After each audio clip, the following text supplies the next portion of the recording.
12 siegħa wara li l-Prim Ministru Robert Abela għamel U-turn dwar il-miżuri li kien ħabbar lejliet id-Deputat Prim Ministru, Chris Fearn baqa' ma ċċarax is-sitwazzjoni.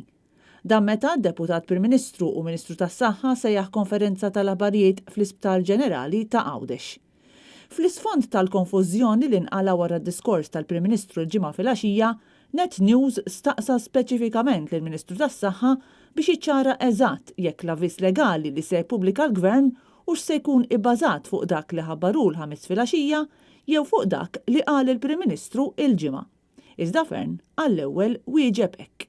Il-legal notice hija legal notice. Il-legal notices li qegħdin joħorġu f'dan iż-żmien li għandhom x'jaqsmu mal-epidemija tal-COVID ikunu fermati minn Robert Abela, ikunu fermati minni u jkunu fermati minn Charmaine Gawci. Jiġifieri dak li qegħdin nitkellmu kollha fuq let legal. Erġajna staqsejnieh jiċċara x'inhuma r-restrizzjonijiet li se japplikaw fuq l-anzjani, il-vulnerabbli u dawk li jgħixu fl-istess dar magħhom, iżda għal darb'oħra hu naqas milli jtina l-informazzjoni li tlabnieh. Il-legal notice hija ċara, ħatkun pubblikata nistiednek illi tara 50 minuti oħra meta tkun pubblikata. Fil-waqt li qalilna li l-avviż legali kien se jkun ippubblikat dal-waqt, sigħat wara din kienet għadha ma deret imkien.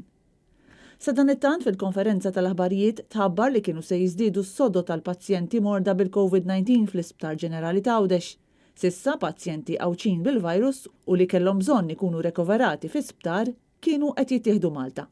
Dan kif qed jopera wkoll test center ġdid f'Għawdex għal persuni li jiġu referuti għat-test tal-coronavirus.